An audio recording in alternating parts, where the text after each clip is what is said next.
By the gods! This mini PC came out of the blue, and in a sea of similar boxes, it's one of the few that actually made me excited to test it.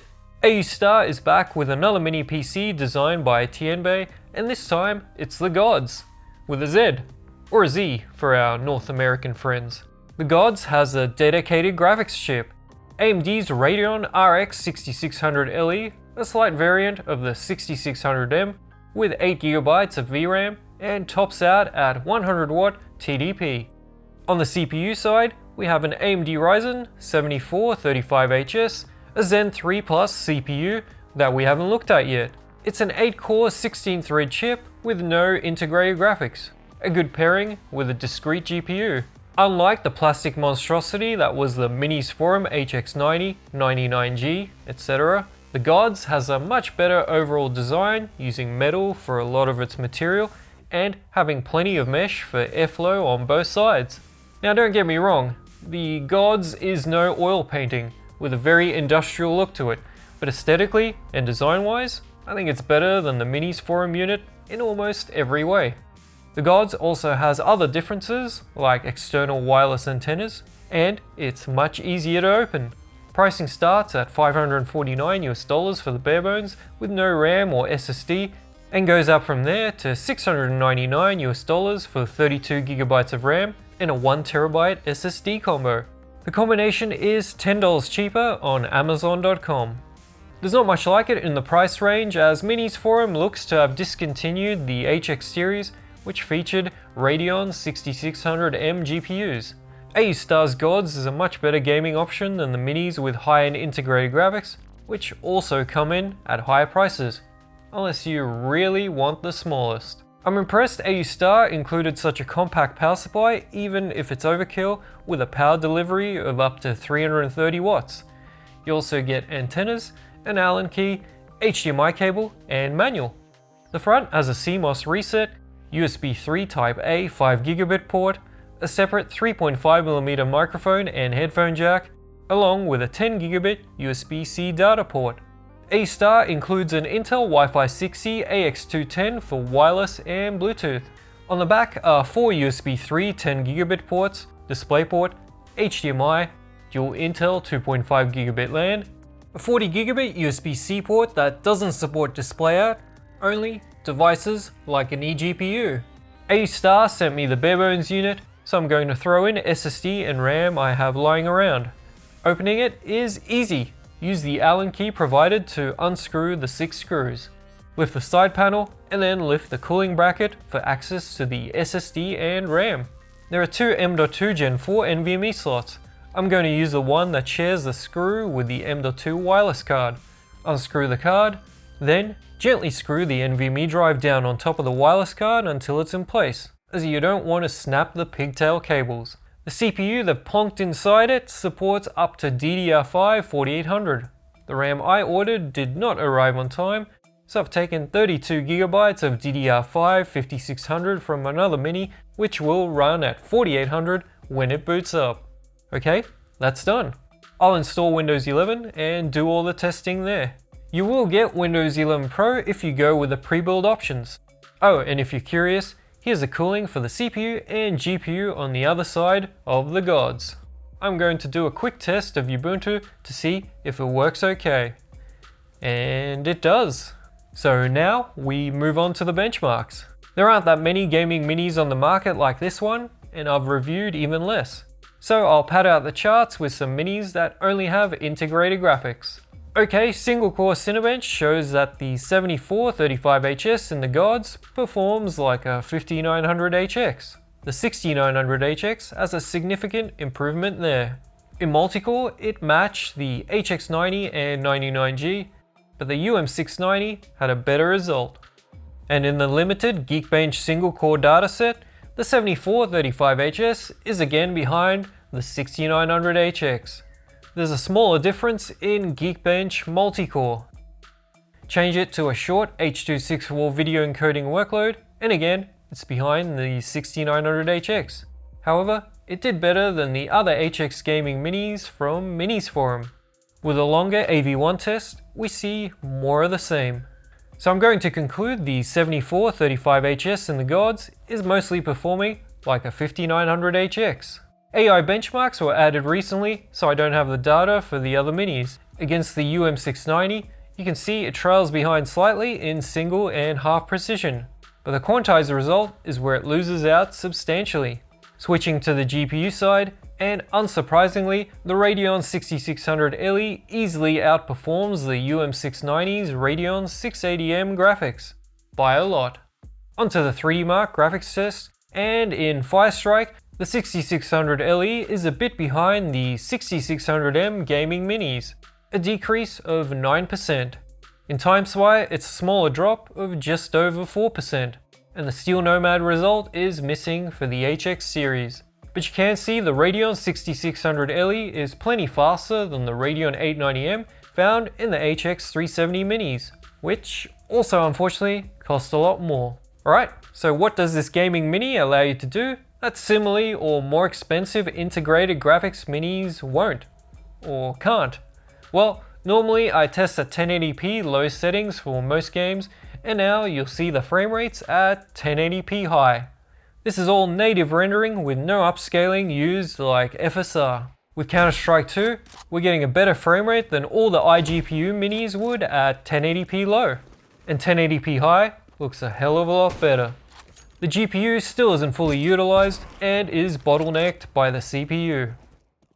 League of Legends is another game with very little GPU utilization at 1080p high, allowing you to easily run the game at a higher resolution.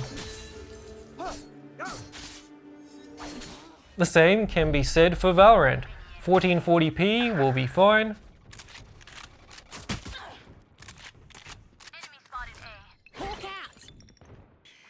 as it would with Dota 2.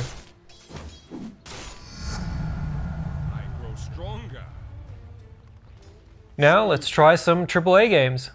Forza Horizon 5 has a nice frame rate, allowing you to enjoy this with a 144Hz monitor. Baldur's Gate 3 runs above 80 FPS. Blood comes easy these days. Let's get this over with. Cyberpunk 2077 isn't quite a stable 60 FPS, but you can get there by dropping some detail settings or using FSR. God of War Ragnarok holds above 60 FPS. Now for some really GPU heavy games.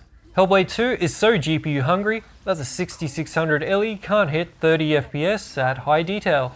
FSR or some lower detail settings are needed to reach the target frame rate. Space Marine 2 is another game needing a lot of GPU power. It holds above 30 FPS.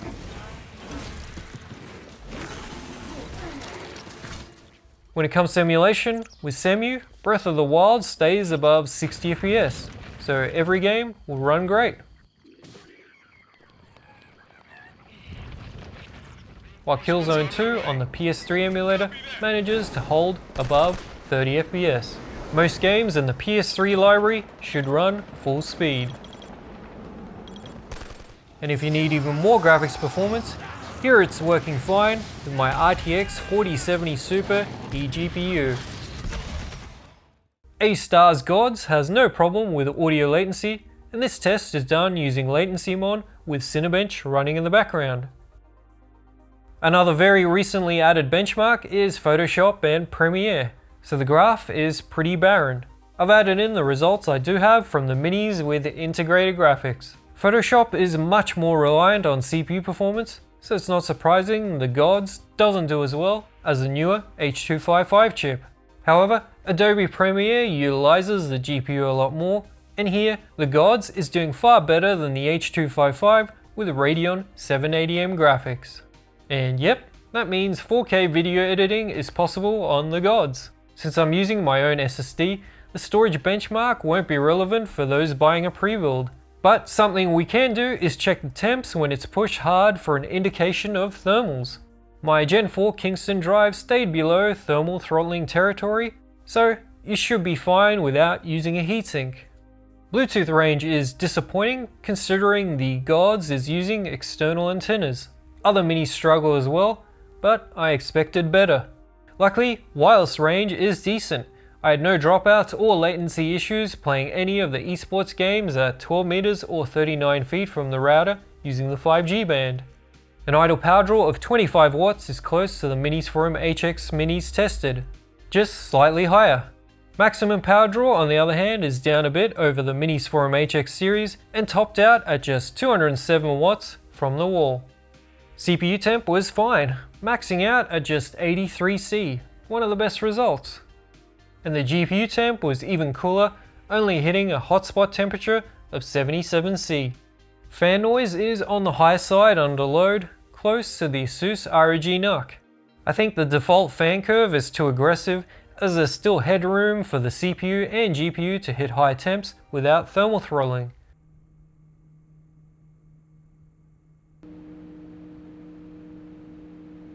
Also, the Mini standing on a desk causes some turbulence at idle, which adds an extra dB or so. Just raising the Mini slightly removes that extra noise. AOOSTAR should have included taller feet. The GODZ manages to stay under 3 liters in volume, which is slightly bigger than the HX series and one of the larger gaming mini PCs tested. Mashing the delete key will get you into the BIOS. In advanced power configuration, you'll find AC power loss and wake on LAN functions. In hardware monitor, you can find the fan options if you want to mess around with those. AMD CBS and then SMU common options allows you to select the CPU power limit. Let's finish up with the pros and cons. It's good to see a gaming mini PC returning to the under $700 price bracket for those that don't want to put together their own ITX build. The overall design, material and build quality is much better than the Minis Forum HX series. Cooling is good with fans on both sides keeping temps low. It's easy to upgrade or replace memory and storage. The compact power supply is very much appreciated. Too many minis chugging more than 150 watts come with giant power bricks. However, fan noise is higher than I'd like. Bluetooth range isn't very good, which is strange considering it comes with external antennas. If you want a game on a mini PC without eGPUs and don't want to spend over $1,000, the AOOSTAR GODZ is a good, if not one of the only choices. Hopefully we'll see more minis like this in the future. Affiliate links are in the video description if you're interested. Anything bought there helps keep the sponsors away. Oh, and AOOSTAR also has a nice mini PC known as the Gem 12, which comes with an Oculink port. You can check out the review of it right here. Cheers!